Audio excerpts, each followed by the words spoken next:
You're listening to Podcast PXN, a video game podcast delivering player experience news. Let's go! What's up, guys? Welcome to Podcast PXN, episode 122. I am one of your hosts, Daniel Prindle, aka Dan is DTM on Twitter, and I am joined over Discord by the Nintendo aficionado Roshan at Roro, the host of Large Popcorn and video essayist Christian Macias at ISO Christian, and one half of the Men and Gitch podcast, Gage at Gilbo Biggins. Gage, you threw me off there, but that works. I mean, welcome, everyone. This is a crazy show. My back still hurts from shoveling snow. Oh yeah. You want to start with that? God, Shan and our area got a lovely, up to 2.5 feet of snow in some places. That's oh god. Meanwhile, terrible. I got a little dusting. Yeah. A friend of mine, Jackson, fellow Canadian to you guys, I'm not a Canadian, sent me a picture of him shoveling snow, and it was taller than him. And he's, I guess, in US, he's like 5'9", 5'10". So it was like, yeah, it was 6 feet of snow. That's insane. That's ridiculous. It's a lot. Oh, gosh. Thank you to everyone watching us live and participating in the chat. Just as a reminder, we are live each and every Wednesday at 8 p.m. Eastern Time on YouTube. Just search Podcast PXN, twitch.tv/Podcast PXN, and Twitter as well. The topic of the show this week, guys, is Microsoft's big acquisition of Activision. But first, the show always starts with the PXN news of the week, so let's go ahead and jump right in.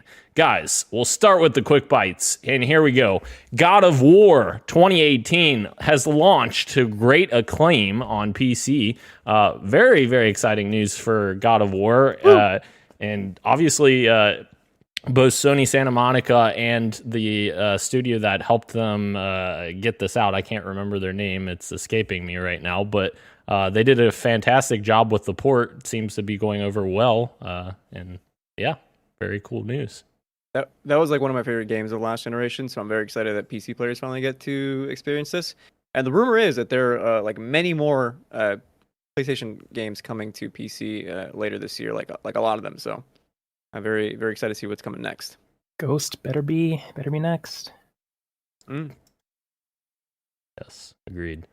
Our next quick bite, guys. Rainbow Six Extraction. This just came in just minutes before the show. I saw these starting to drop. Have reviews starting to hit. It is kind of average scores thus far. I read a little bit of IGN's review before the podcast started, and they're kind of, they're happy about the differentiating factor for this game. It's not necessarily a traditional Rainbow Six game, so it's kind of a unique flair. And they do cite how difficult the game is. The game is not like your typical, difficulty. So it's a lot harder to play. And some people that may have played it might, attest to that. There's people probably out there that have played it. I don't know, maybe. But yeah, Rainbow Six Extraction. There you go. This is out tomorrow. I am very excited to play. I love the Rainbow games. People that are in my spaces on Twitter have been really enjoying it. The people that have been able to preview it, I'm so looking forward to just like a communicative shooter that just like feels good to play with, like a nice challenge. And so thank God for Game Pass. You know what I'm saying? Absolutely. Don't even have to buy it. Guys, our next story is obviously a Halo story because here I am. Halo Infinite Shop, their store essentially where you're purchasing items, making the game free to play, has addressed their issues for the most part. They've lowered their prices by about 50%. They've started to pull things out of packs, and they're going to continue to do this over time to kind of let you buy individually what you want instead of making you buy these big packs of items that cost more money.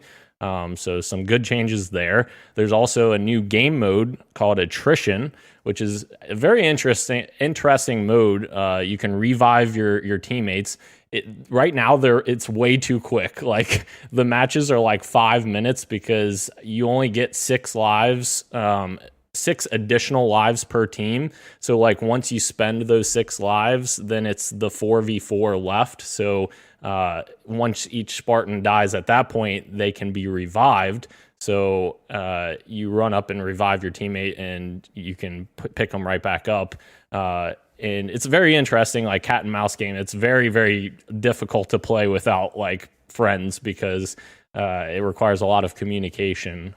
But it's very interesting and possibly hinting at a future, battle royale experience, possibly because revive functionality, maybe with Forge down the line. And also, they put out a hot fix that was supposed to fix Big Team Battle. Unfortunately, it didn't quite fix it. So Brian Gerard, who's the community manager for 343, says, "Well, damn, today's BTB hotfix does not appear to be the outcome we expected. There are minor improvements, but overall matchmaking issues are still occurring.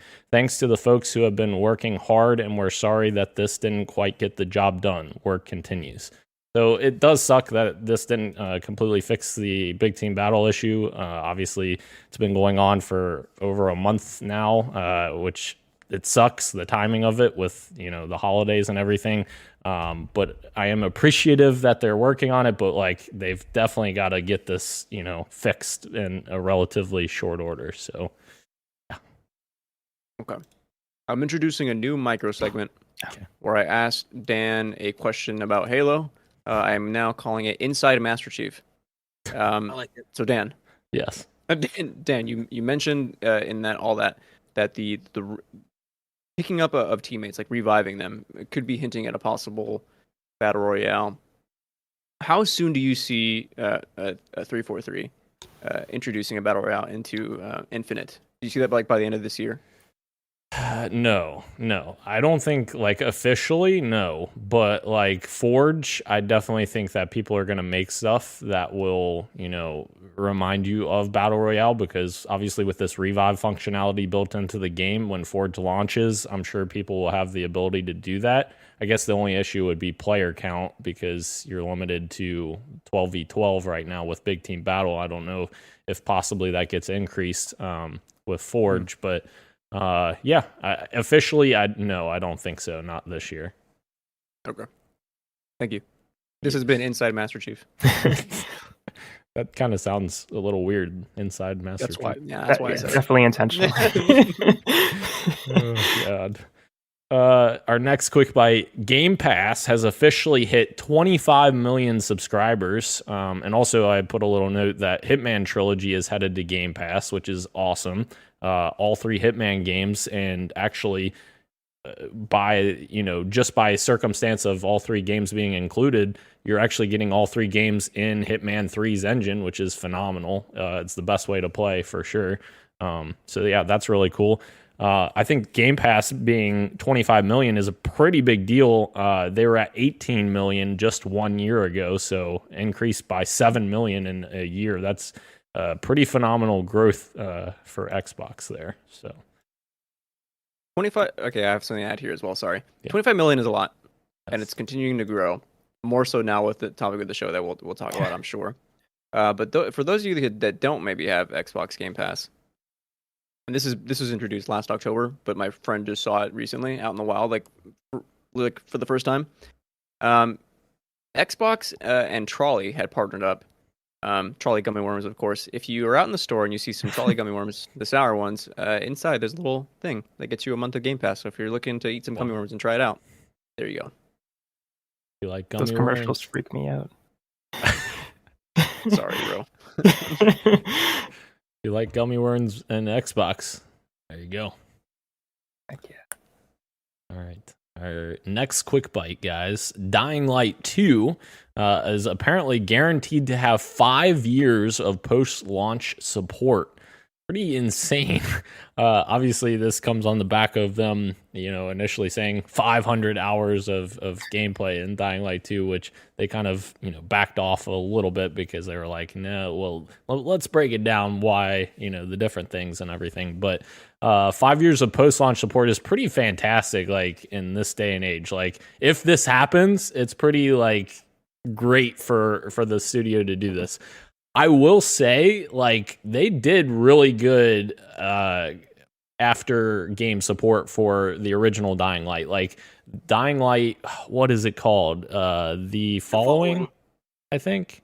Yep, The Following. Okay, yes. The Following, that was, like, well regarded. That was an expansion, like, 3 years after the original came out, I think. So, I mean, I could believe them when they say this. But I would expect something similar to happen with Dying Light 1, where you get one, maybe two, like, actual meaty expansions, and then the rest will probably be something similar to Dying Light 1, where it's just weapon packs and stuff like that. I really don't think we're going to get 5 years of proper DLC. I think what happened with Dying Light 1 is more realistic. You're going to get one or two really big DLCs, 1 to 3 years after the game comes out, and then years 4 and 5 will be like, we've added a new outfit, we've added a new weapon. But yeah, it's good to hear for sure. absolutely. Moving into our final quick bite, guys. Cuphead, the show is officially debuting February 18th on Netflix, and it looks pretty dang great. It actually sounds really great too. Like, the voice acting is very good in it as well. Like, it really reminds you of, like, those classic cartoons. Like, are you guys excited? I'm so excited for this. Yes. It does If look anybody really wants cool. to cuddle and watch this together, let me know. But yeah, I love Cuphead. And like I'm so happy the animation looks fantastic. I was a little bit worried, but like I don't know why I doubted it. Yeah, it looks so great. Yes, very much so. And that's at ISO Christian on Tinder, everyone. Moving into the news here, PS3 games have appeared on the PlayStation 5 store. I thought this was interesting, and I think this has come up before, but I couldn't quite remember, so I was just like, we'll put it in here again. But I just wanted to know, do you guys think that this is kind of a signal for Sony working on, obviously, their next codename for their PS Now successor is Spartacus, I think? Like, is this going to be indicative of what we're going to see from that? Or do you think this is just like, a weird thing that it popped up in the store? Because there was people online saying, like, this has happened before many times over the years. I'm reading from someone on Twitter, and it's pulling the price from when PS Now lets you to pay to rent games individually. And they even have, like, little PS Now icons on what this dude had posted. But I don't know. Do you guys think that we will see some PS3 action on this new service? Dude, that is so hard because the PlayStation Store is notorious for being buggy. Like, there's always some kind of issue with it. So when I first saw this, I got my hopes up. I'm not gonna lie, because it feels like the dominoes are lining up, especially with like all the news and like rumors surrounding Spartacus. But yeah, like if you look at the past, it is exactly that. It seems like it's some kind of bug. I would love to be wrong. Don't get me wrong. But yeah, it seems like it's some kind of back coding error. As far as like I'm aware, I'm not sure if PlayStation has even figured out how to get PS3 games onto these systems. I know, like, because of the cell processor of the PS3, like, doing that is just like so hard that like they really haven't figured it out. I think they could if they spent like the money and resources, but I don't think it's a priority for them. Again, my hope would be that they do make it a priority and that we do get like this like extensive library like how Xbox has. But yeah, I just don't see it happening. Would love to be wrong. Yeah, I'm in a similar boat as well, where I think this is just a mistake, a slip of the wrist or something. They just messed up with something on the back end, just slipped up, and we're seeing some PlayStation Now games in the store for some reason. But yeah, I would love them to follow suit with Xbox's backwards compatibility. I think even recently they announced a couple more. I think earlier today or yesterday, but some, like, they had a sale with ID and Xbox or something like that with some backwards compatible games. And there was a whole list of great, like, Xbox 360 games for dirt cheap that I've never heard of, some that I had heard of, but I just think it's so cool that those are just available for you to play if you want to. So just piggybacking off of Christian, I would love them to kind of follow suit in that regard and have those games available. Probably be a lot harder than we all think it would be, but I would love them to eventually get to that point as Xbox has. Yeah, I think this is probably not related to Spartacus, but I think Spartacus will add PS3 backwards compatibility. Oh. I do think. Well, it is one of those things where the cell processor is causing them a lot of problems, but the fact remains is that people who aren't Sony have done it. Like there is already PS3 emulation, so it can be done. It's just I think the reason it hasn't is that Jim Ryan's made it very clear that he does not think that past games are a priority. But the last 2 years, the fan base has spoken, and really they've kind of reversed some steps in terms of taking down certain storefronts, whether it be for the Vita or anything like that. I think Spartacus will add it. You'll probably have to pay for it, like that leak that happened where they were talking about the tier system. But yeah, I think we will see PS3 backwards compatibility. However, I think this is probably just not related. I think this is just a bug because it has happened so many times in the past. Yeah, I agree. I agree with you guys. I think it's I think it is a little bit of both, like you're saying, Gage. A little bit of a bug on their end, but also maybe something in the future. So, moving on to our next story, guys. A new report has officially revealed the high salaries of video game CEOs. Obviously, this wasn't terribly surprising to read as a headline, but then like digging into it, I'm just like, oh, this is making me sick reading this. Like, so apparently, the top prize, which I guess you can call it a prize, this is weirdly written there, but the prize goes to Robert Antakul. I probably butchered that, but who cares? Who's the CEO of Israel-based Playtika, which makes free-to-play mobile games. So basically, this dude, his company, predators little children to buy a bunch of microtransactions, and he gets a ton of money for it. But anyways, sorry. But yeah, no, that's absolutely insane that he made $372 million in total compensation. Bobby Kotick brought in $154.6 million. Another piece of shit out there. Sorry, the first guy I don't know is a piece of shit. I shouldn't say that, but Bobby Kotick, 100%. We know about him. Yeah. And then Andrew Wilson from EA made $34.7 million. Zynga's Frank Gibeau made $32 million. Take-Two's CEO Strauss Zelnick brought in $18 million, which that one surprised me. Take-Two just purchased Zynga, meaning Take-Two is a larger company than them, yet their company, Zynga's company, is paying their CEO more than Take-Two. I was like, how does that make sense? I don't understand that one. But yeah, there's other notable names in here as well. The list goes on. Yves Guillemot just getting under $1 million, which that was a little surprising. But yeah, I don't even know what I wanted to say about this story, guys, but like it's just surprising that like these people are just making massive amounts of money, especially the ones at the top of this list that just don't seem to care about anything but that money that they're getting. Here's what I'll say. It's time to unionize. Agreed. Yeah.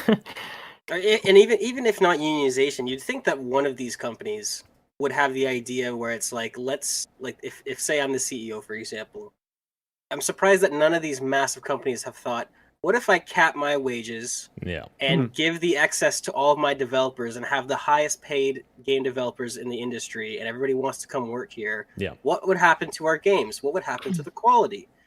And that's important, Cage, because it's like, in my opinion, like I agree, like you set a cap on what the CEO can make. If you don't reach that cap, then they'll just get paid whatever they get paid. But like if they go over that cap, like why would you not invest that back in your company and your employees? Like give that money to your employees that made that fantastic product that made you make all of that money. Like they are the ones that deserve it. They're the ones making the game. Like exactly. Yes, I definitely agree with that. Like they need better, ways to compensate the developers that work their asses off and, come in and work these crazy hours nonstop to make these video games as good as they possibly can be. And they really don't get, much reward for it, except for the ones at the top, of course. But like, yeah. It's crazy because, like you said, Bobby Kotick, $150 million for the year. That's an insane amount of. That's an unfathomable amount of money. Like, even if I was the CEO of an extremely successful company, I'm like, do I need more than $1 million a year? Do I even need $1 million a year? Probably not. But like, you'd think you'd set some cap somewhere, and then even if Bobby Kotick only took 120 million, and that 30 million was distributed amongst his employees for like raises or anything like that would go a long way. And again, maybe your employees would be happier, and maybe that you'd see that in the work. But it's crazy to me that nobody's thought to try that yet. So, yeah, super unfortunate. Absolutely. I'm just depressed now. Well, you're depressed, Christian, but have we got some good oh, wait, that's more depressing news. Sorry. Our last news story, Bobby Kotick, you may have heard of him. We may have talked about him a few times. Who? Yeah. he was apparently suggesting that Activision Blizzard was going to buy Kotaku and PC Gamer to change the public narrative of Activision. Instead of actually addressing the issue. What the fuck? I don't. Bobby, no. I don't even understand that. Like, apparently, that strategy's happened before. It's been done before.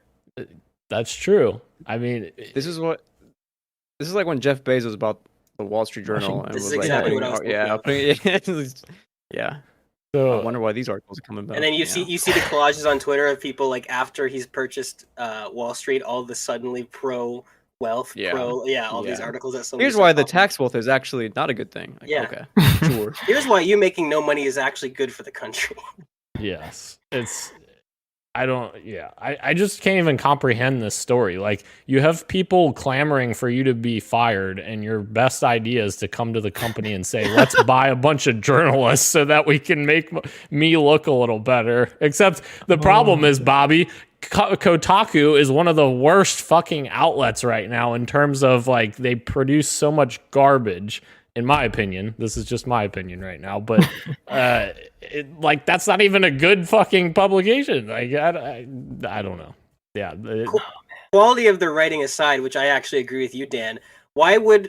It's funny that they would go after Kotaku, which, if I were to take a wild guess, the majority of their writers probably don't like Bobby Kotick. Yes. So it'd be really interesting to see, like, did he think that plan was going to work? Maybe that's why it scrapped. Somebody said to him, like, hey, Bobby, everyone there fucking hates you. You can't do this. It's not going to work. Everybody loves me. What are you talking about? Yeah. Oh my god. What an insane article to come out this week, by the way, like, of all weeks. Absolutely. I love to him that's the easiest solution. Like, he can't change the culture of his company. He's like, let me just buy all the people saying negative things. Like, switch it I could be a better person, or I could just manipulate the media.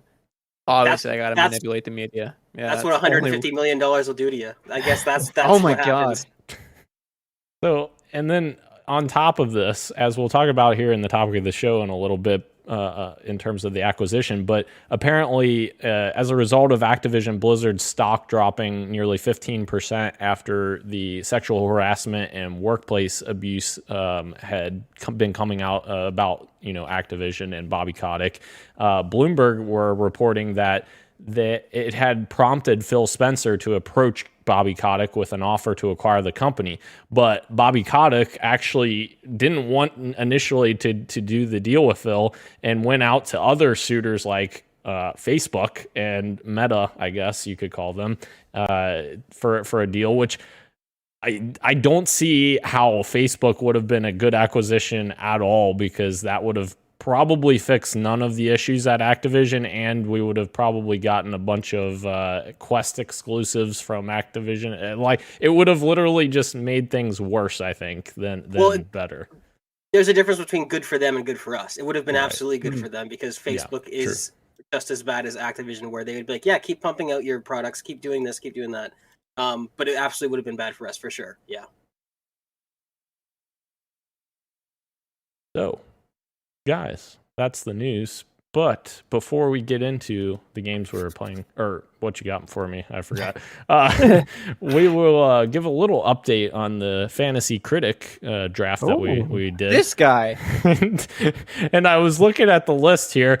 Nobody bid on any games this week, so I got awarded all. Show up? Do what? Oh, you're talking about last week that ended this Sunday. Yes, because Okay, it yes. does it every Saturday. I think it like finalizes. Yeah, I have your- current bids right now. Yes. Okay. Yes. Why would I be bidding on these games, Dan? Wait, what are your current bids, Gage? No, I'm not telling I'm you. just kidding. Christian, you should always be bidding. I don't know. But so I looked and nobody had any games added except for me. So I'll just go real quick and tell you the games that I added and how much I added them for. Tiny Tina's Wonderlands, which is out in about, I think, 2 months. And I bid $1. I got it. Dying Light 2, Stay Human, also out very soon. I bid $1. Kirby in the Forgotten Land. Are we seeing a trend here? $1. Which I feel like that's going to be a phenomenal deal there for me. It is. God damn it. And then I was doing some real deep research, and I know nothing about this franchise whatsoever. But I looked That's up. a good pick. Yes, I looked up scores on OpenCritic and Total War Warhammer 3 because the first two games both got, I think, 86s or 87s on OpenCritic, and I'm like, that's an easy win. $1. Boom. 4 more games. Sorry, guys. Dan's playing the short game. We're playing the long The game. We're long waiting to game. see these That's big right. releases come. Yeah, That's true. Thank you, Rob. That's true. Mhm. Yes. I mean, I'm going to lose, but I mean, that's why I'm playing the long game because I can't just throw out all my money now. I have a lot of grounds to recover. I'm I just still can't believe you counterpicked Sifu. Me neither. Mm. Me neither. I don't know what else I was going to pick, guys. Yeah. It was like Sifu. I mean, when I was going to, after we talked about it, I should have picked Redfall maybe, No, you shouldn't have. but God, I'm so upset. I'm so upset. I can't wait. Sifu is a bad pick. Sifu looks really good, but I also can't wait to stick it to all of you. I'm telling you right now, Redfall is going to come out and it's going to slap. What do you mean? I didn't say that. No, I'm just naturally antagonistic towards you, Dan. I apologize. You mean Brandon? Yeah, Brandon. Brandon. Whatever your Yeah. name is. Jeez. I will say I'm in other fantasy critic leagues this year, and in one of them, no one picked up Breath of the Wild 2. Ooh. So I got that in my bid. Just I gotta wait till this weekend for $2. I bid on it, just in case someone put $1. I want the $2. How? How did no one? None of us believed it was coming out. I still don't either, but No. just in case it does, Well- I get it for $2. I don't believe half my games are coming up, but I still put them on my list. But here we go. That's fair. That's fair. All right, guys. What you got for me, Christian? Let's start with you. You got a little update on large popcorn, I think, right? Oh yeah. You want me to plug that? Yeah, I do. I do a movie podcast every other Tuesday now. Starting this year, we started up a movie club where we watch movies together, like fan voted. First movie is Thirst, directed by Park Chan Wook, and we released some merch. One of those merch designed by none other than co-host here, Roshan. Yeah. Hi. Yeah. Yes. Hi. Yeah, great shirt. Yeah, thank you, Ro, for doing that. No problem. Other than that, been playing some Dark Souls 3 in anticipation of Elden Ring coming out. Game slaps. That's all I have to say. Okay. You get the gist. More Dark Souls. Okay. Gage, what you got for me?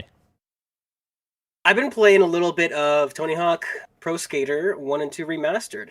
One of the earliest games, might be the first game I actually have memories playing. I absolutely love Tony Hawk's Pro Skater 2. It's in my top 10. Absolutely love it. Banging soundtrack, good gameplay. I have a question for you guys. I don't mean to stir shit. You know me. I never mean to stir shit. But Tony Hawk's Pro Skater 2. If you remember, there's a bunch of levels, right? You start off with level 1. You go and you do these 2-minute runs. You try and accomplish certain objectives. The run ends.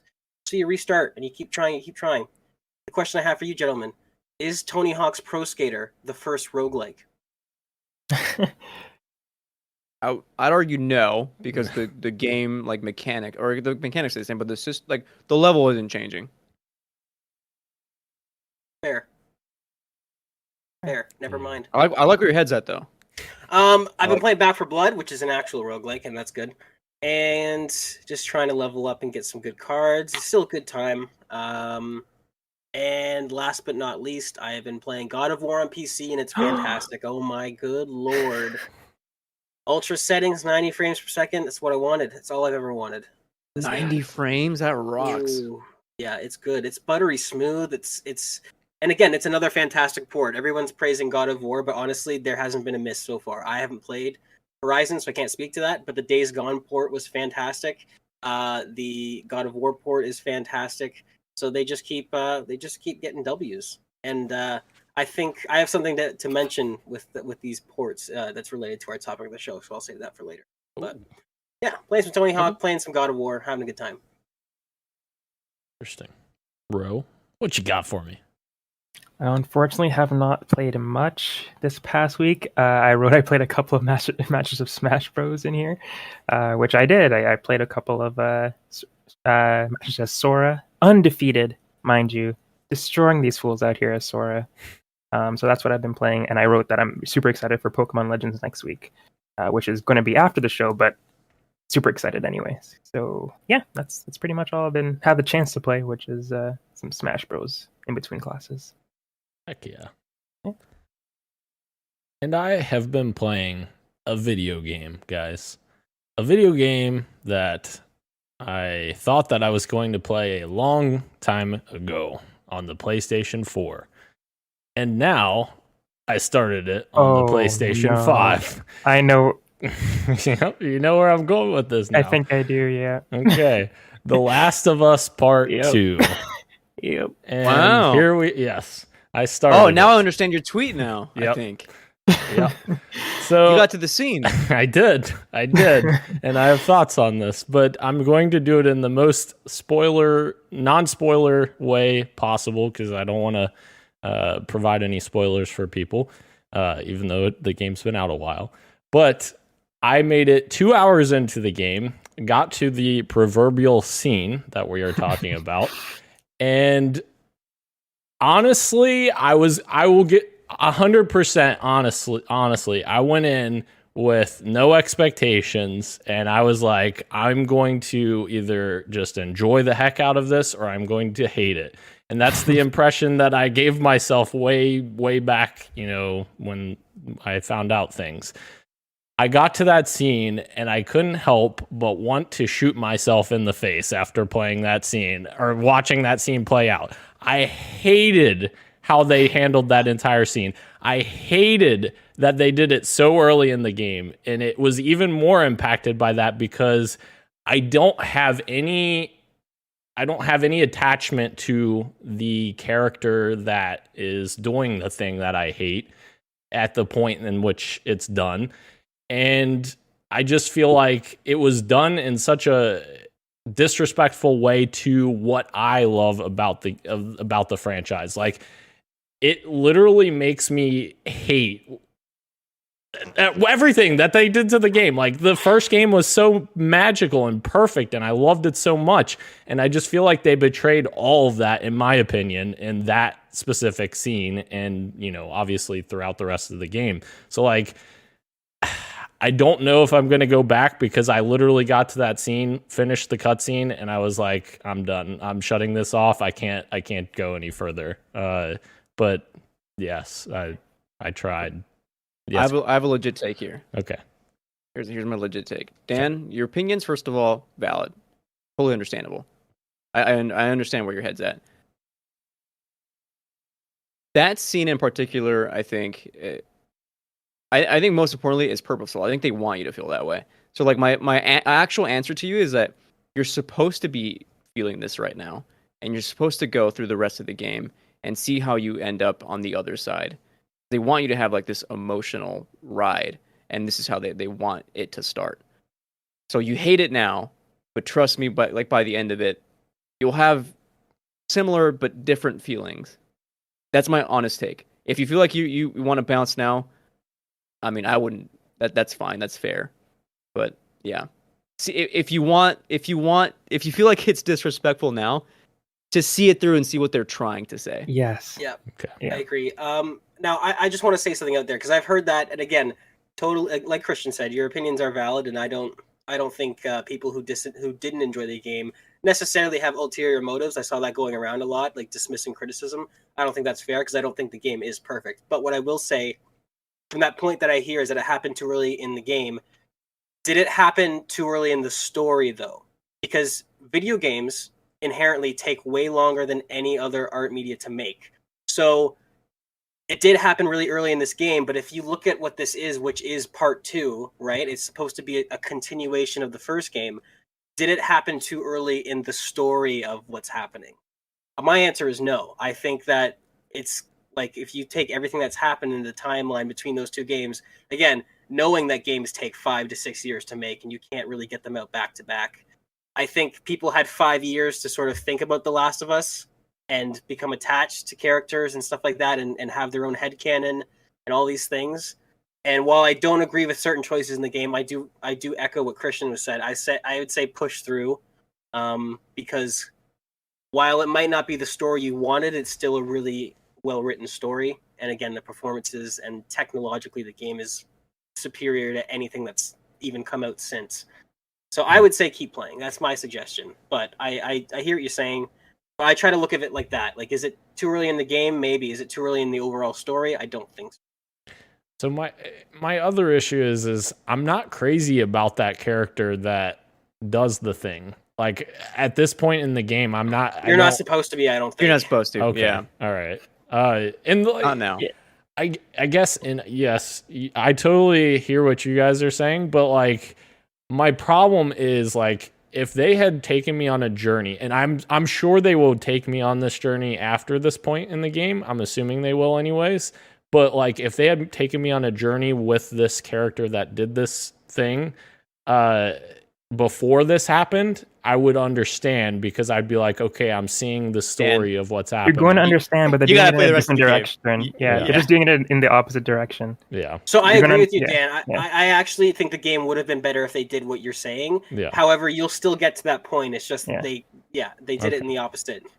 I think I agree with that. I think all of the marketing for The Last of Us Part 2 should have not included the people we already know. Right. Yes. And it should have been a bait and switch halfway through the game. I think a lot of people think that. They didn't do that, and it kind of sucks, but I still say, give it a go. Give it a try. It's a fantastic game. Okay. Remember when we thought she was Ellie's mom? Yeah. Damn, how times have changed. Did the math ever really check out on that, though? Probably not, no. There's a scene, Dan, by the way, in like the second half of the game that like legit, this is the closest I've ever come to having a panic attack. That scene is so incredible. It's so good. There's many for me in that game. I mean, oh my god. Dude, it's so good. I understand how you're feeling, Dan. Just to give my quick thoughts real quick, I don't want to spend too much more time on it if we're moving on. But I know how you feel about them feeling like they are disrespecting the character Joel at the beginning, but I do feel like they honestly go out of their way as they continue the story to make Joel an awesome guy and what you love about him. Like you'll get that I don't know what the word I'm looking for, but you'll get your feelings in positive. I'm trying to think of the right word, but just see it through. I think you should see it through. I didn't like that character at first, but by the end I was like, I think I'm one of the few people who, well, maybe not on this podcast, but I'm one of the few people who actually enjoyed that character that did the thing to Joel as the story went on. But yeah. Mm-hmm. Yeah. I think what Rashan is trying to say is you still have plenty of time to spend with that character that you miss. Yeah. Like there's still plenty of things to see, and it's worth it to see those. Okay. All right, that's fair. I'll probably just do it in bursts. It was kind of like a gut punch when that happened, and that was part of it. I was like, all right, I have to stop. Like I knew this was coming, but it hurt. So. Yeah. Did you get to the I don't want to ask. Never mind. All right. We'll talk about it after the show if you want. Yeah. Moving into the topic of the show, guys. Microsoft has acquired Activision Blizzard for $68.7 billion, with the deal set to be finalized in 2023. Crazy. Phil Spencer is now Microsoft Gaming CEO, so essentially they're creating a new position for Phil. Obviously, he was already in the upper ranks of Microsoft, but Microsoft Gaming CEO, now that is his title. Activision Blizzard will report directly to him when the acquisition finishes in 2023.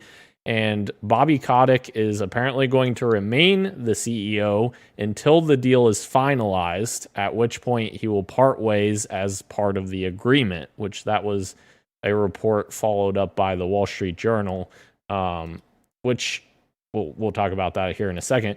And obviously, he's probably going to get a large sum of money when he gets let go, which also is, but over $200 million. Yes, that's that sucks.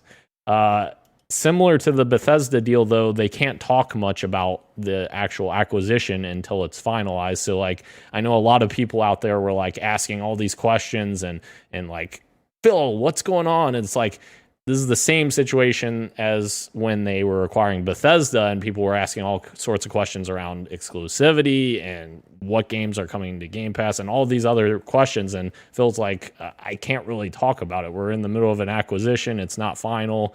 You have to wait for it to go through the process. So let's start with... Actually, before we even go further... Yes. Sorry, Dan. No, you're good.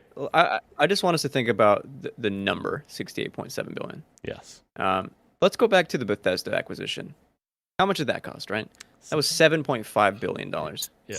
And this is for games, huge games like the Elder Scrolls franchise, the Fallout franchise, Starfield, the upcoming Starfield, Prey, Evil Within, Wolfenstein, Dishonored. More than 9 times more for Activision Blizzard. $68.7 billion. That is a lot of money. We thought Bethesda was huge. Yep. Yeah. Like I woke up, signed into work, got situated, I was like, oh, time to check Twitter. and my phone is blowing up like, oh my God, Xbox is insane. I doom scrolled for an hour straight. Yeah. It's nuts. I didn't think it was possible. I honestly didn't. I didn't think Bethesda acquisition was going to happen either, right? Because you've got your big 3 hardware publishers, and then you've got your sort of big group of game publishers that are kind of seen as their own equals to those, right? Obviously, some of them aren't. Like, obviously, Ubisoft is nowhere near as big as Sony or Xbox, but you have this sort of idea of these standalone giants that are just that. They're standalone. So when the Bethesda thing happened, obviously, it took all of us by surprise. And then this happens, and I don't even know, like, is this even real life anymore? Like, I don't know. I mean, it's just crazy to me, too, because it was just, like, maybe 5 or 6 years ago when people were talking about, does Microsoft need Xbox anymore? Is Xbox even going to be around in 10 years? Mm-hmm. And now it's clear that Phil has gone to Microsoft, has gone to the higher ups up there, and has made a pitch for why Xbox is important, because these acquisitions are clearly laying down a foundation for this company and its importance in the Microsoft sort of umbrella. Like, this is insane. $70 billion is nuts. Absolutely nuts. I mean, it makes sense. Not only does Call of Duty sell like 20, 30 million copies year over year, but I know from the last couple of years they've been making billions with their microtransactions, right? So it makes sense, but it's just surprising that Microsoft has this much confidence because, like you said, Christian, $7.5 billion was an unfathomable amount of money. But for Microsoft to say, yeah, Phil, you know what? Here's a check for $70 billion. Buy what you want. You know what I mean? Like, that's nuts. That's nuts. And I think Game Pass is what they want. They want to have this passive revenue coming. So that if they have 3 or 4 months without releases, it doesn't matter because look at all the offerings of Game Pass, right? It's crazy. We're living crazy times. It's absolutely nuts. Yeah. Yes, I lost my train of thought. Oh, yes. What you were saying, Gage, I totally agree with. Like, Satya Nadella absolutely is like the biggest proponent to games compared to like Steve Ballmer, who was the previous CEO, was well known to not necessarily be very supportive of the Xbox brand. And of course, he's the one who brought in Don Matrick to lead Xbox, and we all know how that led Xbox to falling in the start of the Xbox One generation, with Don Matrick saying, if you want an Xbox that does that, Xbox 360 is like, no, Don, no. But anyways, yes, I was kind of thinking, like, what are our thoughts on this acquisition as a whole? Like, do we think that this is going to be beneficial moving forward, or do we think it's going to be negative going forward? And like, there's multiple layers to that. Like, the answer is both. Yes, it absolutely is. Yeah. Yeah, well, I guess since I started, yeah. The first things first is like, for me at least, is Bobby Kotick. Immediately, it's Bobby Kotick. Like, is he leaving? Luckily, as articles have rolled out, and as Dan has mentioned, are already like as the day progressed and into today, Bobby is looking like he will be leaving once this deal finalizes in summer of 2023. Obviously, he's being escorted out gently, not the way I would like it to go. Like, I think this dude should be paying reparations and fines and stuff, but like him leaving is still the silver lining, right? Looking at the gaming leadership team after this, comprised of I think 50%, if not more, led by women. I think is absolutely incredible. Phil Spencer, one of the biggest proponents of inclusivity in the industry, so to have him running Activision Blizzard, I think is going to be awesome, especially for the employees. Like that's the big one for me is like, are the employees finally going to be happy? So when I think about Activision, I think about all the ways these studios have been sucked into becoming Call of Duty supporters. Toys for Bob, right? I think if I remember correctly, they were the developers of the newest Crash Bandicoot game, which was critically acclaimed, very well received. So much so that like people were thinking that Crash Bandicoot was going to come back for more sequels. And months after, it was like, well, they're going to support Warzone now. Having Microsoft be at the head of this, I think finally allows for, if they want to do it, have developers split off, have their teams that to make the games that they finally want to make. I think that's going to be like my like most exciting thing about this whole deal. Yep. Yeah, I hope that's what it means because Call of Duty makes a lot of money, and I'm sure Microsoft is like a definitely a better company to have leading these groups of people in a lot of different ways. But at the end of the day, it is a company, so I don't know. I don't think they're going to be as money hungry and money grubby as Activision is, but saying or getting rid of a studio that's working on Call of Duty, which makes bank, will be interesting to see who they decide to cut loose from that chain of companies that just work on Call of Duty, and who they decide like, okay, you guys have the freedom to do something a little bit more that you're passionate about, which I think they will do, but it's just interesting to see which ones they choose to do, because I still think they're going to have a bunch of people working on Call of Duty because again, it sounds so well. But yeah, I'm Warzone funny. Yeah, that's true. Yeah, I'm just interested to see how like exclusives work in the future. Like, what's Overwatch 2 going to be? Is it going to be multi-platform or not? I'm sure we'll talk about that as we continue. But yeah, it'll be interesting to see how games work in the future. But I agree with Christian. I just hope the culture shifts in a positive way with this. That's the main thing that I'm excited about, I guess. Right.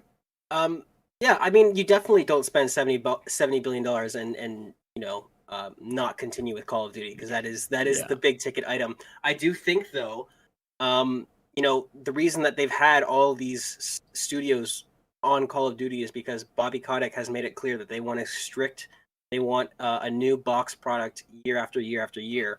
So what I could see happening with Phil is that maybe he says, let's try. Because now more than recently, if you browse subreddits and look at the community, people more often are saying like, well, can we have a COD that's 2 years? That's a 2-year cycle. That's a 3-year cycle in terms of the support for the game. So if Phil comes in and asks the teams and asks the leaders, do you want to do this? Do you like, let's say hypothetically Modern Warfare 2, that's rumored to come out, almost certainly is coming out. If he goes to them and says, do you guys want to support this game for 2 years? If so, that frees up one of those support studios. That frees up Toys for Bob or High Noon or High Moon, one of those studios. So it's going to be really interesting to see what Phil does. I hope that is the direction he goes, because people forget a lot of these studios have legacies in games that aren't Call of Duty. Like Treyarch made Amazing Spider-Man 2, one of the best superhero games of all time, right? A lot of these studios have made really great things, and I'm hoping that Phil will go to these studios and say like, hey, if we want to do a COD that's supported for 3 years, well, that means Treyarch can do something else in the meantime. They can work on something that they want to do. Infinity Ward can experiment with something. I think we're all hoping that's the reality that we get, but it remains to be seen, because again, this is a lot of money they've spent. So Phil obviously needs to have a plan that he pitched in order to recoup that money. So I don't think we'll see these games going exclusive, especially games that have a legacy like Call of Duty. Call of Duty is definitely not going exclusive, in my opinion, because the majority of the player base is on PlayStation. more than PC and Xbox.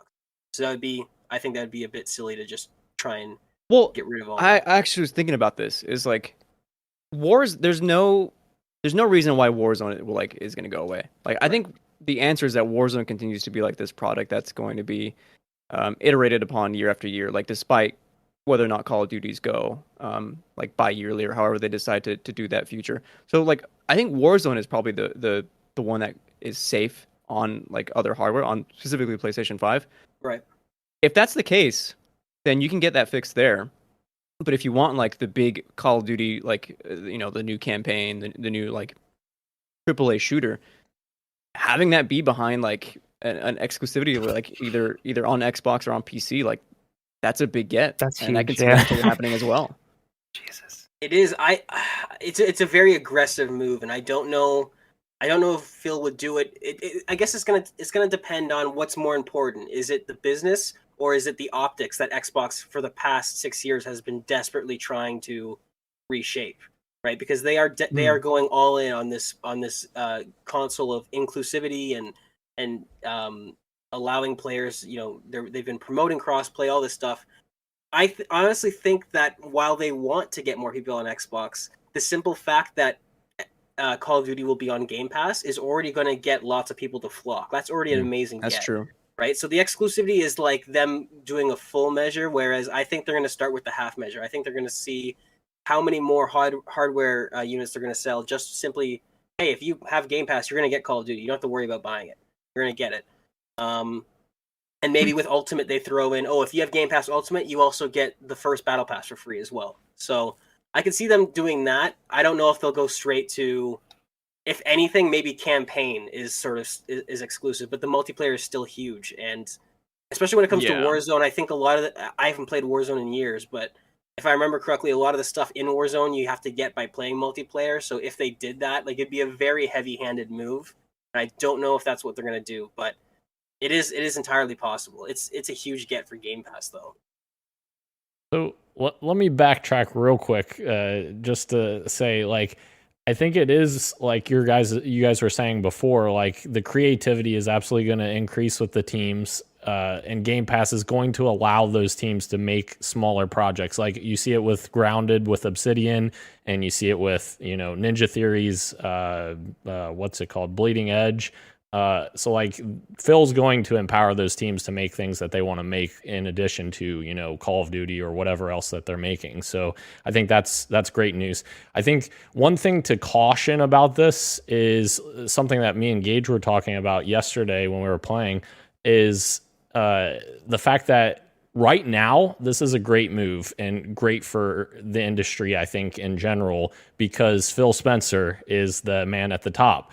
The problem is Phil Spencer going to always be at the top? No. Eventually, Phil's going to be moving on, and who is going to replace him? That's the important key. Like, Microsoft is a company, as you all said, bro, you said it yourself, like, they are still a company. They're looking to make money and everything. So is that next guy that comes in or next woman that comes in to replace Phil, are they going to have the same affinity to games and to these studios to allow them to do what they want to do? That's kind of the more important thing. Like, they have to continue to make sure that this culture and this tradition of these games continues even after Phil's gone, because we all know Phil's awesome, but Phil's not going to be there forever. So, right. I just want to throw in this. I said this in that same conversation when we were playing games the other night. It's weird. I feel like this acquisition would be facing much more scrutiny if it wasn't Xbox and if it wasn't Activision. Activision has been it's been exposed as the hellhole that it is to work there for a lot of these developers. And Phil Spencer specifically and Xbox has garnered a lot of positive press and a lot of goodwill. So this acquisition, people are mostly focusing on the culture and the creativity. But there is the other aspect. There is the monopoly, the sort of antitrust aspect. Now, I'm not familiar with any of the legal proceedings and all that, but I do worry when I'm not a fan of Disney and how they're buying up everything under the sun, and Microsoft is starting to get to that point. So I think a lot of people are really happy because, like I said, Activision has been awful to its workers and Xbox has been really great. So Xbox buying Activision, like that's what people are focusing on. But there is some worry here, at least for me, because Dan just said, what happens if Phil's replacement is another Don Matrick? What happens then? What if they have all this control on all this IP? Do they just, does somebody decide to just pull everything? Do they say to all the developers, you know what, no, you're going back to Call of Duty, we're doing it yearly? So while it's really good news right now, it has the potential to be a problem 5 years from now, 6 years from now, whenever Phil decides to, hang up his hat. To press that further, even I like immediately, right? The big thing was like, oh man, imagine all these games are coming to Game Pass. Which, for one, like that's great just on that level. But two, like I started to think about that article that came out, Sean Layden interview, where he talks about whether or not the current Game Pass model is sustainable for like big AAA releases, and like whether or not you agree. Like that's I think those opinions are valid. Like at that time. That sort of changed with the Bethesda acquisition, but certainly now with Activision, the current price model, I don't know if that works anymore. Like, I think I think you're going to see a price hike in the next, after this acquisition, like probably next year, shooting up maybe another $5 to even $10, because they just own too many things to be that low of a price. I agree. I actually said the same thing to Dan the other night. I agree wholeheartedly. Yeah. Yeah, we had that discussion, and like, my thing is I totally agree if their numbers stay the way they are right now. However, like if Game Pass gets tripled in the next year, like which isn't necessarily unfeasible with all of these acquisitions they've made, if it goes to 75 million people a year from now, that's a lot of money they're getting on a monthly basis just for Game Pass. Like, and the fact is like if that continues to expand, like you're continuously getting that money, whereas maybe someone buys a $60 game from Microsoft, but maybe they'd buy a $60 Ubisoft game where you don't really get much of that. You only get a small slice of that, whereas Game Pass is all of their money and it's a constant revenue source that hey, we're getting X amount of money every month because all of these people are paying into a subscription. I think it's going to come down to whether or not Game Pass sees huge growth from all of these acquisitions. I think that's going to be the most important thing to see if we get that price hike or not. And I don't think it's crazy to think we'll get like a couple dollar game price hike here in the next few years or so. But like, I don't if that happens and they see expansional growth, like very large growth, I don't see them like increasing at a huge amount of money, in my opinion. This is going to be insane if the chip shortage continues, right? Yeah. All of a sudden, Sony can't meet the market demand of PS5s. I mean, they can't now. Surely by the holidays, they probably still can't. But then, like when this deal goes through, and to have like huge games be available, like your Call of Duties be available with an Xbox, suddenly it's like, that's a no-brainer. You can buy this bundle, with Xbox Series S, not even the X. Get a few months of Game Pass for your kid, and they're set to go. Yep. And Microsoft has stopped making Xbox Ones. They're only making next-gen consoles. Sony's still making PS4s. Yep. Which... Yeah, they decided to start making more because they couldn't give us PS5s. Yeah. Yeah. Wow. Yeah, I don't know. I think Game Pass is the ultimate goal because video games historically have always been a gamble because you're spending 3, 4, 5 years on a project and you don't get that money until you launch, until you ship. And that's why we see things like Cyberpunk happening and all these. You have the people who know the money side of the business, who are in control of the money side of the business, pushing the developers and the artists to release so that they can get their payday. Whereas I think it's very clear that what Phil has pitched to Microsoft and what he has put his stock in is that if we can have that constant revenue, even if it's deemed not profitable or it doesn't sound like it adds up, it emboldens you to know what your budget's going to be regardless of sales. And this is the thing, is that Game Pass, as we all know, as it's been widely reported, doesn't necessarily lose out on sales. A lot of people will try the game on Game Pass and still buy it. You have people who don't play Game Pass at all or don't buy into it and they still buy the games physically. So you're not necessarily losing those sales. You're just gaining a constant revenue stream. And I do think that will allow them to plan out their budgets and sort of hopefully give smaller teams more money to work with. if they know how much money they have in a constant sort of month-to-month basis. Now, I do want to bring up what I was going to say about PlayStation is that I think this obviously PlayStation cannot match. They can't make $70 billion acquisitions. They are even They can't though afford it.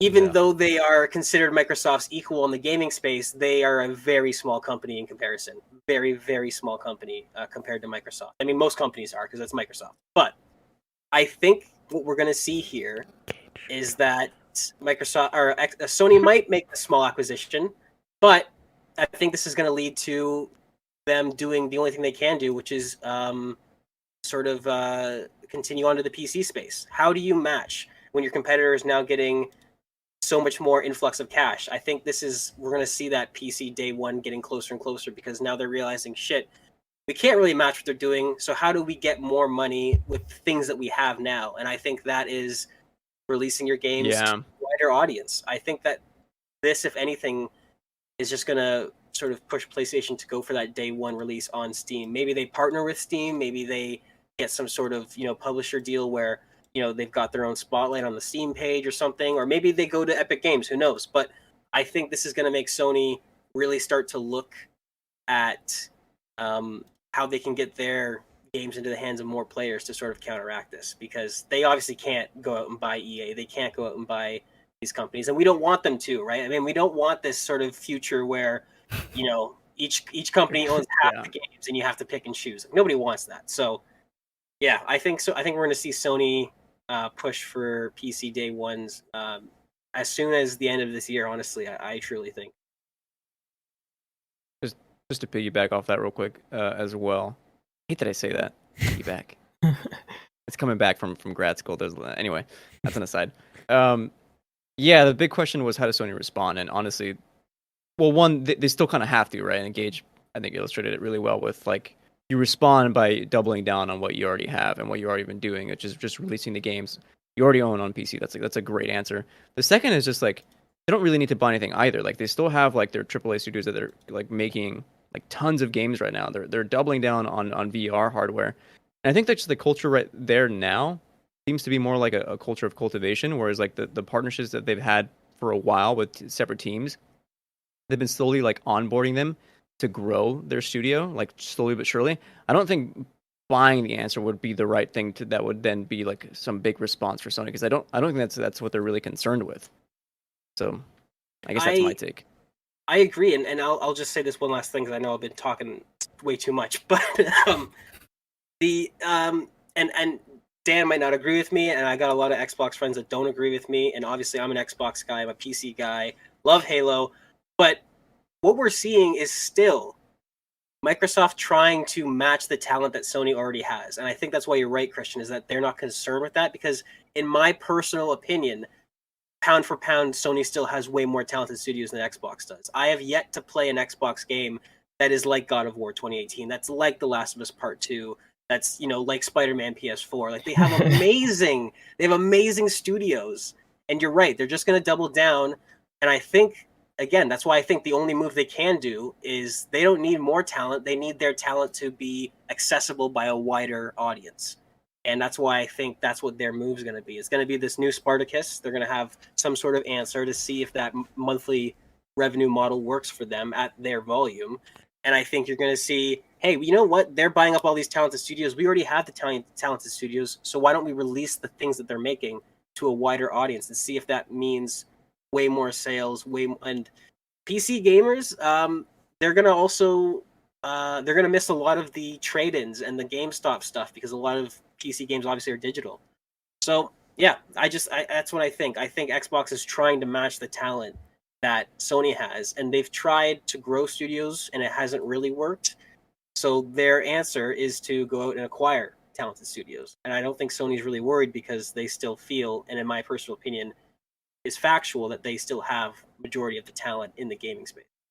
So your point about Spartacus, Gage, that's exactly why I think Sony has to do something, because for them to have a subscription service, especially if they have different tiers where one of the tiers includes their first party, they have to have content, continuous content that makes people want to subscribe to that. And the problem is with Sony is they don't have the number of studios. Yes, they have extremely talented developers, but they don't have enough developers to sustain a business model like Game Pass right now because they don't have those studios. Now, yes, they can bring in third parties and everything else to fill that, but like at the end of the day, exclusives will be what drives that subscription, that specific subscription. So I do think it's important for them to do something. Obviously, they're not going to do something on the scale of Activision because that, I mean, hell, the acquisition for Activision is literally half of the value of Sony. So like Right. that's not feasible for them. So but I do think it's that's kind of leading me into our next thing that we were going to talk about, which Sony's shares actually fell 7% following this news. So about $20 million it fell, which is just insane to me that it fell that much. But why not Nintendo, huh? Yeah, yeah, exactly. But the important thing to me is like Jeff Keighley tweeted out a neat little list that kind of combines all of the current developers / publishers that are still out there, or I guess big publishers that are still out there that's are possible options for Sony. And I think this is an intriguing list that Sony should definitely take a look at. Like there's some in here like Capcom, $4.9 billion. Sony could absolutely afford that, and Capcom has been doing very great things lately with the Resident Evil remakes and Monster Hunter and all of their IPs. Like they have so many IPs. Street Fighter, they worked with Sony on Street Fighter 5 to be exclusive, so I feel like that would be a great acquisition. Square Enix, which they're also very tight with, $5.6 billion. They're already tight with Final Fantasy and everything in that regard for Square Enix. So like there's definitely publishers out there that Sony could afford that would definitely increase their value proposition for Spartacus whenever that does get announced. But it will be interesting to see like what happens. Like what do you guys think is going to happen? Like do you guys, I know Christian, you said that you don't necessarily think that they need to go down that route, but like does that maybe, make you think like maybe they need to do something like, along the lines of Insomniac or something like that? Because Insomniac, that was a cheap acquisition. A steal. Yes. A steal, man. But yeah, to answer your point, because you're right, and yeah, this is a great list, by the way, by Jeff. I think that if there is an answer, Square is probably the most obvious of them all. They've had such a long relationship going back, to the PS1 that one feels right, especially with like, the big Final Fantasies being exclusive. I guess no, that's not true. 7 Part 1, I guess. 7 Remake didn't make its way to other consoles, but I think the new one, 15 or 16, will be an exclusive if I remember correctly. I think so. Console exclusive. I think so, and I'm not sure if Remake made it to Xbox yet. I think it's on PC. Yeah, but it's not on though, Xbox. Right? Yeah. Okay. But it is still a console exclusive. Okay. Yeah. So that one I think probably makes sense, and Square is constantly releasing games like all year. Not all of them hit, but most of them are like, beloved darlings. That I think that would make sense for if you're trying to bulk up the, Spartacus there. And then I think Konami, would just be a great get because they're not doing anything right now. They're not even making games. They're making pachinko machines. Like the IP is just sitting there. They've had a long relationship before. That I think if they did acquire them, that would be. I think people would love to see them be in the PlayStation house because that would mean a possible Metal Gear comeback. So. Yeah, I think of this list, I think those two are probably the most obvious ones. Stuff like Konami excites me. Square Enix too makes sense because of the long relationship they had, like you said. It just makes sense for those two to get together. But I think we touched upon it earlier that I just don't want stuff like this to happen because it does just like exclude a huge group of people, and obviously that's the whole point of doing it because they want more people on their platforms and stuff like that. And I do think the answer is that's what is kind of what Gage was saying, is that they don't really need to do anything because they have those awesome exclusives that people are still coming over to PlayStation to do. And I understand the Spartacus talk that we were talking about earlier, but I don't know if PlayStation needs to do much different than what they already are doing to keep competing with Microsoft. I think, and as we talked about, I think we're going to talk about, Activision is still going to be putting out games for PlayStation. It might not be all of their games, but they're still going to be getting some Activision games here and there. How much of them, or is it going to be the full game? I don't know. But I'm sure there needs to be an answer to this, but I don't know. As everybody kind of already said, it doesn't have to be as big as buying another company or something like that. But something like Konami, I think, is exciting because, like you said, they aren't doing anything. So bringing them over and kind of forcing them to do something with their IP would be exciting, and for being exclusive would definitely get a lot of eyes on them. But as I said, I think a lot of eyes are already on them. I don't think they've really deviated because of Microsoft purchasing Activision, in my opinion. But yeah, I think I will say. Oh, go sorry. ahead. I will say, and shout out to Emmett Watkins Jr. R.I.P. to all our hopes and dreams of Crash and Oh, Spyro no. in the PlayStation All Stars Battle Royale 2. Yeah, sorry. Yeah, that is that's unfortunate. But maybe they'll make their way to Killer Instinct now. Who knows? Okay. What was I gonna say? Yeah, I think Square Enix is. So I actually agree with you what you said, Dan. I wasn't really thinking about the Spartacus aspect, but you're right. They definitely don't have enough content throughout the year to warrant, I think, or to at least to pitch that to the average consumer, because they really do have 2, maybe 3 big games a year if you're lucky. And is that worth, the price? So aside from making a push for indies like Xbox has, where they're getting a lot of indies onto the service, I think a small acquisition probably maybe is something that's reasonable. I think Square is probably the most logical choice. And then my second choice actually would be Capcom, because they've already had some pretty close relationships. Like there was the thing that leaked about Resident Evil Village, that they had an agreement with Sony that it wouldn't appear on Games Pass or anything like that. And Capcom has been making a push into VR with all the Resident Evil games, as does Sony. Sony is VR. So imagine that's a PSVR exclusive now, similar to how Half-Life Alyx is a PC VR exclusive. I think that would make sense because you have all these Resident Evil games, again, getting really good IP under that umbrella, and an IP that matches with what they already have. I think Capcom would be a really good choice, and then you could start seeing some Resident Evil VR exclusives on the PS VR 2, and even having some studios talk to each other. Like Naughty Dog does really good horror, and the studios that make Resident Evil, you could have these studios talking and sharing notes and all that stuff. I think that would be really interesting in terms of IP if they acquired Capcom as well. Yes. I want to apologize. I have not kept us on track here, so I'm going to backtrack a little bit here to our next one here. But Zach Wynn says, good show, fellas. Keep up the solid work. Thanks, Zach. And, of course, Brenty commented very early in the show, fellas, have a good one. Thank you, as always, Brenty.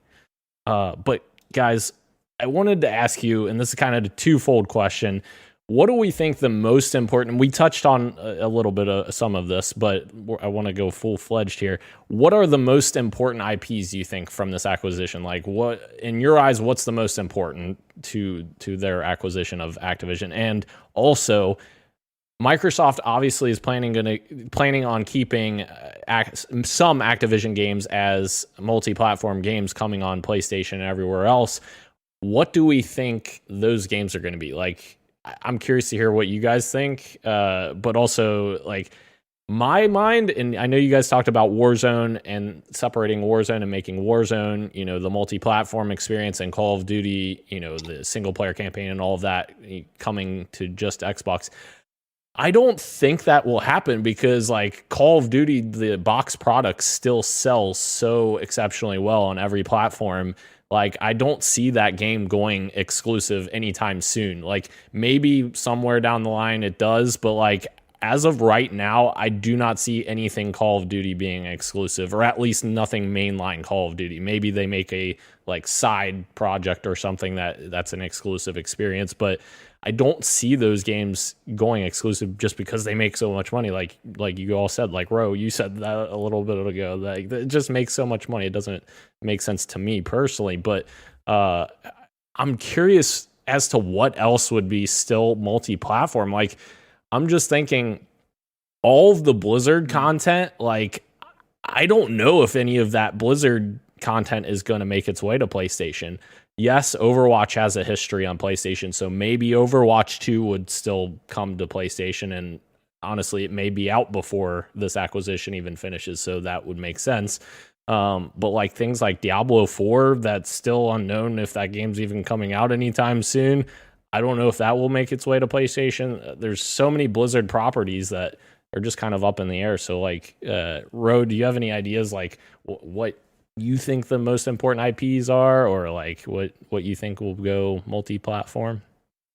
I thought Call of Duty would be a good one as well to keep multi-platform, and pretty much everything else keep to themselves. Honestly, I feel like Call of Duty is the big one that they would want multiple platforms. But I thought the same way when Xbox acquired Bethesda, and I was like, "There's no way they're going to make Elder Scrolls exclusive. Like that's too big of a thing. They're going to have to put that on PlayStation 2." And no, Phil's like, "No, that's ours. We're keeping that, and it's going to be exclusive." Call of Duty is obviously different, but I do kind of regard them in the same way where they're just such huge titles that I can't imagine them being exclusive to one platform. But as we said with Bethesda, as you, Dan, probably said, it's like you don't spend that much money to not make things exclusive. So Call of Duty is the one that I think PlayStation will get, but at the same time, at the back of my head, it's like this has happened before. You've thought this before, and then it's become exclusive. Overwatch, I think, is a really good one to have exclusive. I think that would be an awesome Game Pass game. Like the first game and Overwatch 2 would be awesome to just have day one on Game Pass. And yeah, I think the most important one is Call of Duty. If they just bought Activision and the only game they did make was Call of Duty, that would be huge just in itself. So I think that's the biggest one for me personally. Big is for me like weirdly kind of a loaded question. So when I hear biggest, like I don't always go straight to like what makes the most money. Fair. Obviously, we're thinking about in that terms, like Call of Duty is the answer. Everything Blizzard, like that is safe. Like that is no, like even if it is multi-platform, like even if it's because it's under the house of Microsoft now, like that is a monetary revenue stream and a powerhouse of a revenue stream. But when I'm hearing biggest, it's like the smaller titles, like the more beloved ones that like have a place, like the icons, right? Immediately I'm thinking like the Activision house. Obviously, the big two are Crash and Spyro. Of like if we're getting more games from them, and that is an Xbox exclusive, that is like fantastic. That like it gives you more room for the childhood market as well for like those kind of games. Like like suddenly your audience is expanding, right? More kids are playing on Xbox because that's where like the Crash game is.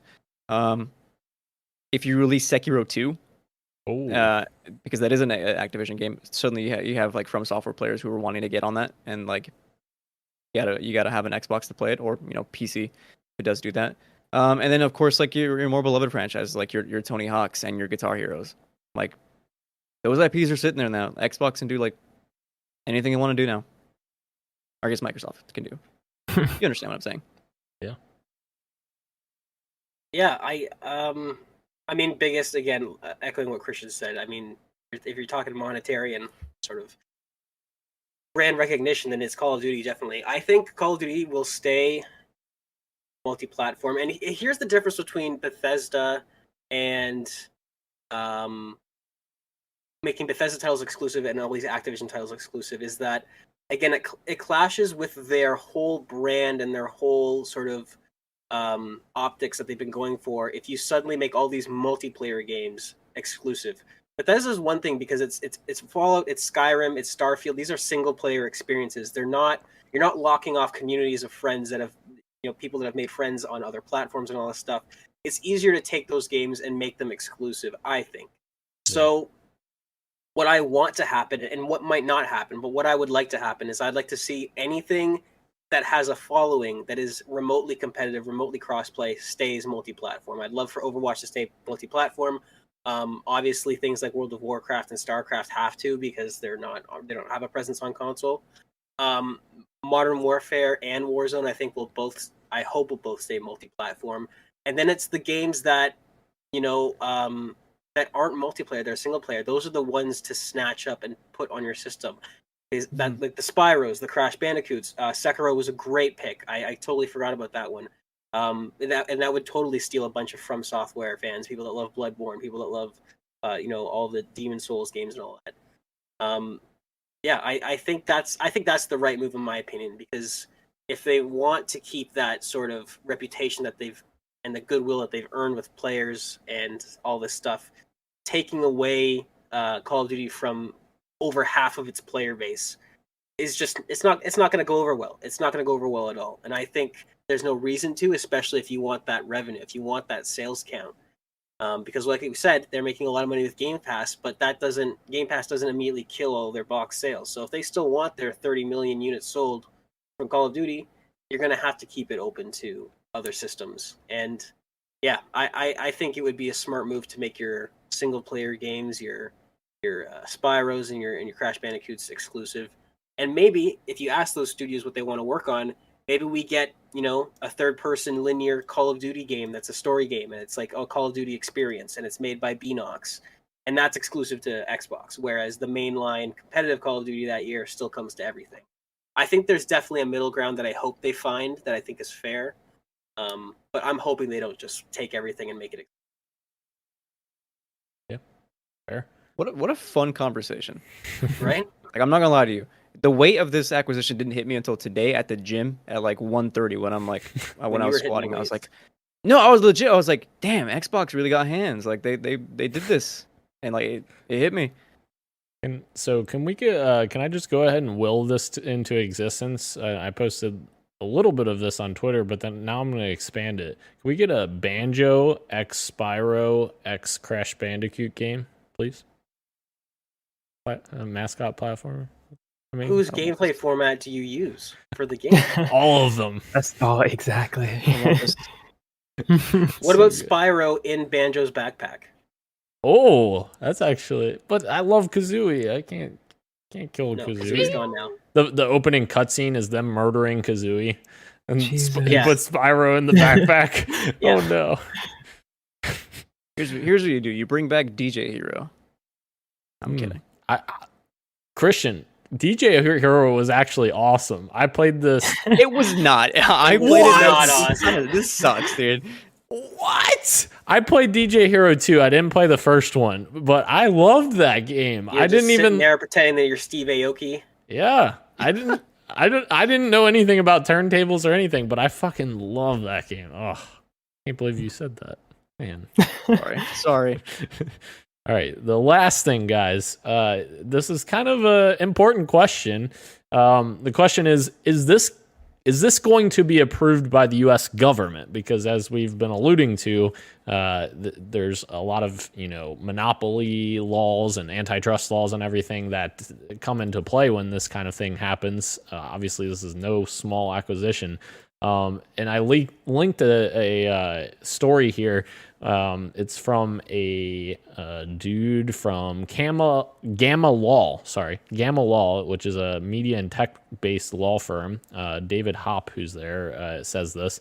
He says, the acquisition is another example of so-called vertical integration in the video game industry.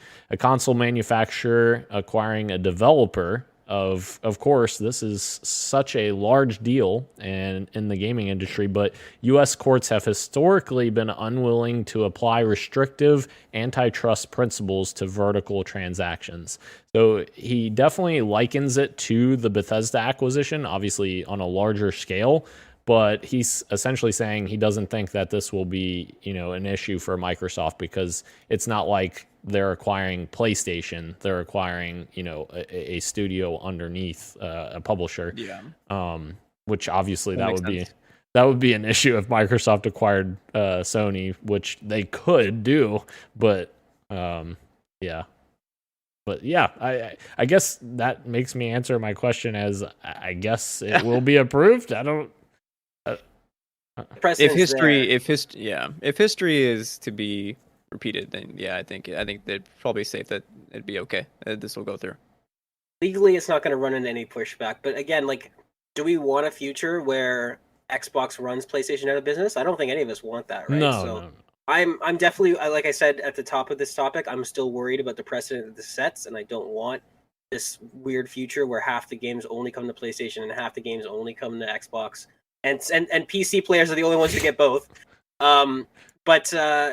Yeah, I mean, what about legally, Nintendo? Nintendo's in the backyard playing with mud. It's not in the conversation. I'm sorry. Hey, put some respect on Nintendo, man. I'll put some respect on you, Nintendo when Nintendo respects its customers. That is fair. Anyways, when they respect their own IP. Yeah. But yeah, no, I think I'm worried. on a personal level about the precedent. I don't think legally they're going to run into much trouble because Disney had no problem buying up everything. So, yeah, I don't think it'll be an issue. But I worry that Xbox, because it knows that Sony can't punch back, we get to a future where it just buys up everything and Sony just kind of can't keep up. I don't want that. I mean, like we always say, competition is great for the consumer, right? So, Yep. Yeah. Agreed. Glenn is in the chat saying DJ Hero was say it. awesome. Thank you. I agree. Take that, Christian. No, I'm just kidding. Sorry, go on. Yeah. Is any do you guys have any other thoughts about this acquisition before we close out? It's obviously Insane. Can't wait to see where this leads. 5 years from now. Phil, you're a What this wild all man. looks like. I hope the culture changed so I could play Overwatch 2 when it comes out. So I don't feel guilty about it. This is a toxic game too, by the way. Yes. Jesus. Yeah.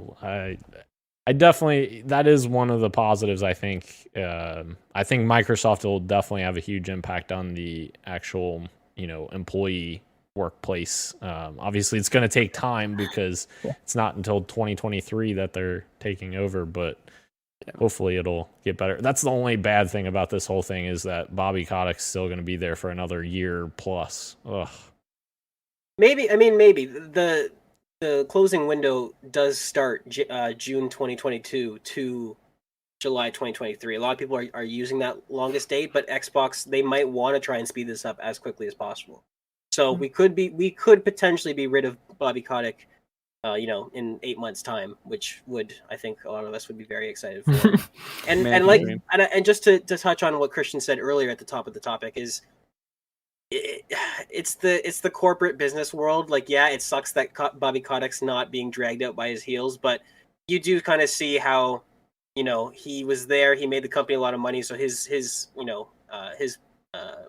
condition was probably, I get to leave on my own terms. At least that's what the public thinks, right? So I think that's why they're being so vague on their wording and saying that Bobby will continue to run things as normal, blah blah blah. But like we all said, it looks like he's gone as soon as the deal comes through, and that they'll be reporting directly to Phil. So I think that culture change will come. I think how long it takes we'll wait and see. But I'll be glad to be rid of him, and hopefully Phil can take some of that money, like we were talking about, and put it back into the studios and really let them experiment. And I saw the tweet going around about that little stipulation in Bobby Kotick's contract where if this thing happens, he gets this much money and et cetera, et cetera. Like there was like 4 scenarios, and only one scenario he made like 6 figures. The rest he made like millions of dollars from leaving. Unfortunately, that's those contracts, how they were written. I mean, it's quite literally the price Microsoft has to pay. I don't know if there's any Trailer Park Boys fans here, but there are some pretty great memes going around about Microsoft. I'm going to give you this much money to fuck off. That's pretty much what's happening. Phil's giving him, here's $200 million payout. Here's your $150 million payout, whatever it is. Sayonara, see you later. And as much as it's not what we all want to see, it's the best possible realistic situation that we could get. So he'll be gone. I think the workers will probably be very happy about that. And I just hope that the future is bright. I hope that Phil does for these studios what he's done for other studios, which give them some autonomy, let them create the games they want to create. And aside from that, the price hike, I think that's coming. I think that's coming this year. I think they might. I would be willing to pay $5 more for the content you're getting. I don't think they'll go that high in the first hike. I think it'll be a $2 hike. Dan? Yeah, that's probably the strategy, right? Yeah. $2 hike, and then go ahead. You want to make a bet on that, Gage, that it will not increase this year? I don't. I don't. I got enough faith. I don't have enough faith. I think by next summer you're gonna see a $2 increase. Well, what's warranted and what they, obviously they're okay with taking hits, clearly. So I think a price hike is absolutely warranted as of right now. It was warranted a year ago. This service is incredible, but yeah, whether they do it, how long they want to delay, that's up to them. I have no idea, but I think it's coming. I would bet that it's coming no later than 2023. I would be comfortable making that bet. Yeah, I wouldn't be comfortable with that bet, but all right. My last comment here is that shout out. I saw a great tweet on Twitter. Obviously, that's where tweets are at. Saying Xbox should acquire. Microsoft should acquire Nelnet next. If you don't know what Nelnet is, they are in charge of student loans. So please, Please acquire get them. on that. That's funny. Pay them off. All right. Thank you again to everyone joining us live on YouTube, Twitch, and Twitter, as well as podcast services everywhere, including Apple Podcasts, Google Podcasts, SoundCloud, Spotify, and Stitcher. Thank you, Ro. Thank you, Christian. Thank you, Gage. I am Daniel, and this has been Podcast PXN, and we are out. Much love, and keep on gaming. Ape Escape, where are you? The lady.